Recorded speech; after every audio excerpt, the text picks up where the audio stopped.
Hello everybody, I hope that you're all well.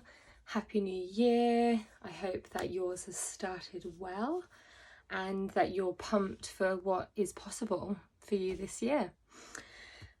Sorry, I'm a little bit out of breath. I've just done a little bit of dancing and yeah, I just wanted to jump on and do something that I actually wanted to do last week, and that's just to drop in and very briefly talk about the first full moon that we just had for 2023. So it was a full moon in Cancer.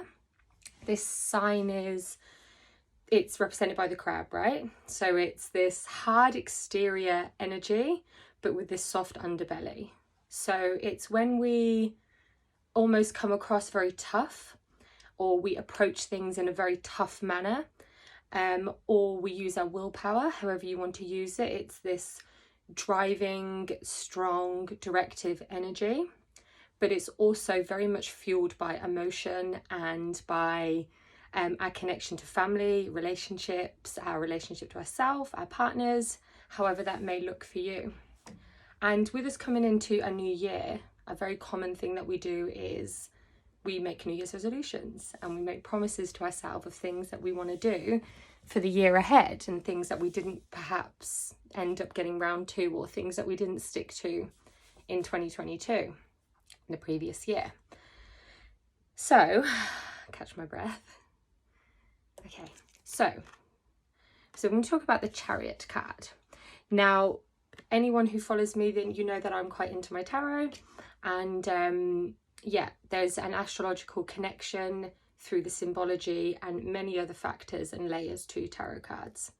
And it's all about reading and depicting the symbology that you see within the card. And that can be anything from the colours to the number to the various creatures and symbols that you see, and the people and the scene and the story that seems to be playing out in the card. So the Chariot card is ruled by Cancer. So it's the perfect card for this time of year, for the new year, and also the fact that it's represented by the Cancer energy, which was the first full moon that we had for this new year. And basically the Chariot is all about taking the reins, figuratively speaking, because you can see that the guy doesn't actually have any actual reins in his hands. He just has his chariot around him, his two sphinxes leading it, representing the yin and yang and the dualities of life, the challenges and the blessings that we inevitably will receive throughout the year. And he's also got this starry cloak above his chariot. So he's got his four walls, which represents home and family, which is very much that Cancer energy. But he also has this sort of starry cloak on the top of that, housing his chariot, which is a representation of cosmic energy and the universe and spirit, and all of these things that all these words that we use to describe this universal energy that plays out in our life that maybe we can't really explain, but we all know there's a presence of it in our day-to-day life, these random things that happen that we can't explain. So there's a level of cosmic energy involved here as well. So while he's grounded here on Earth, he's also got that connection to the cosmos. So he's very much in the earthly realm, but he's also connected to spirit. And he's leading the chariot with his will, so with his willpower. So what this energy basically tells us is that when we're making our New Year's resolutions and we are deciding on things that we want to do for this year, it's very important for us to not get stagnant and think that things are just going to happen because we're willing them to with the universe, because we're manifesting, because we're writing it in our journal, because we're dreaming of it. That's the cosmic side of it, and it's very important. But it's also very important for us to stay connected in the earthly realm and stay grounded and take actionable steps to align ourselves to what it is that we want to do. So, in other words, taking the reins of your chariot, taking the reins of your vision and your responsibilities and all these various areas of our life, and whatever it is that you're aiming to attain and whatever it is that you're wanting to create for yourself this year. It's about not being complacent and sitting back and thinking that it's just going to happen. It's about showing up and putting that action into place so that you can steer the direction of your chariot in the direction of what it is that you wanted to do or create. Excuse me, hiccup there. Yes, so with this energy as well, you can see it's a bright yellow card. So the yellow cards are always about life force energy, joy. The sun is yellow, you know, this kind of light, bright energy, excuse me, that we, okay, I'll cut that bit.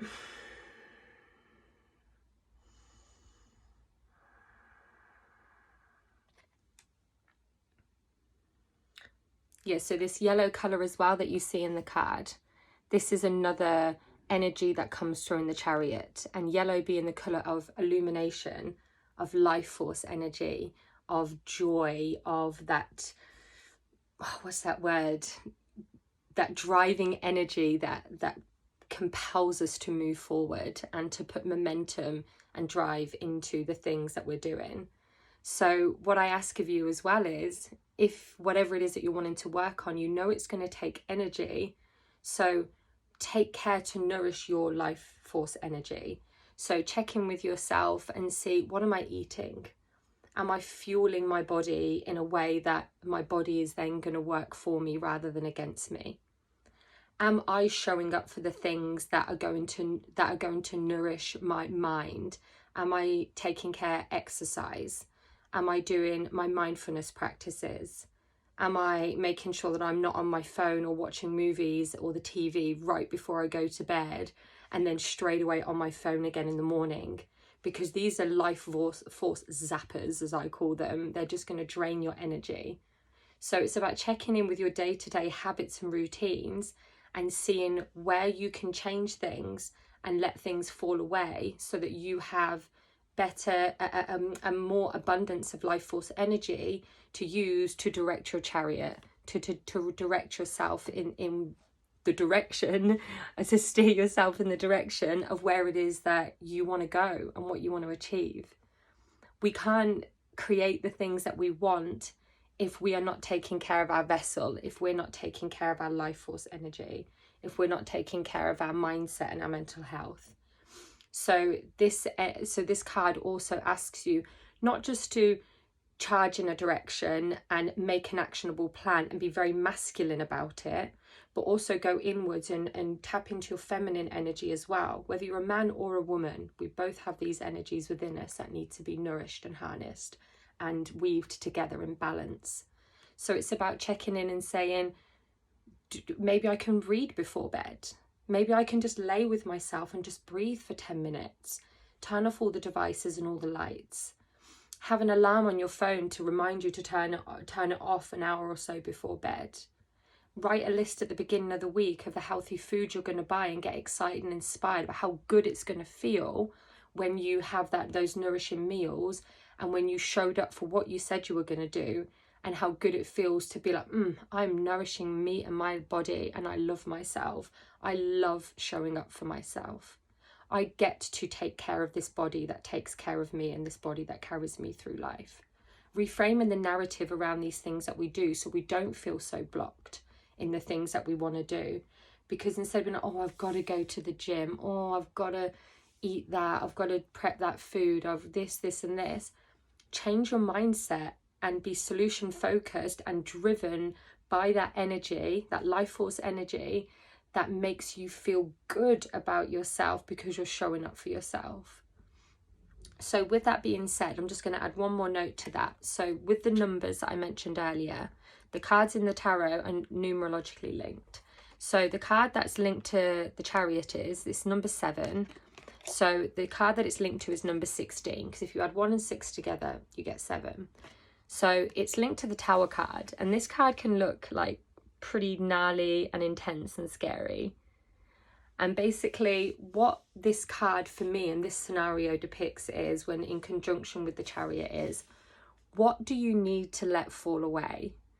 What narratives and foundations and habits and environments and day-to-days have you got in place that are built on an unstable structure, and with one bolt of something from the external, one issue, one problem, one challenge, anything in life that can hit us all at any moment, as we all know, if you've got what you've got built, your narrative, your life, your situation, on this unstable foundation, it's only going to take one bolt of lightning to knock that shit down, and everything's just going to crumble, and you are going to feel like it's all chaos and a catastrophe, and poor me and victim, and this is really hard and it's all falling apart. It's too hard, however that shows up for you. But what it's basically telling you is sometimes let things fall apart and fall away that are not good for you. Let go of the bad habits, start to wean them out and swap them for good ones. Change your narrative, check who you surround yourself with. Think about how you are and how you think and what you do on a day-to-day basis, and trust your gut more than the head, because a problem finding machine a lot of the time.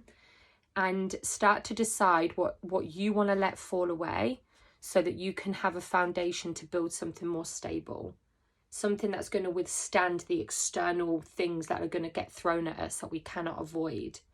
But we can always choose how we respond to those things, how we react, how we're going to find solutions for those issues, and how we can better prepare and be healthier and stronger within ourselves, so that it doesn't feel so hard when shit goes down.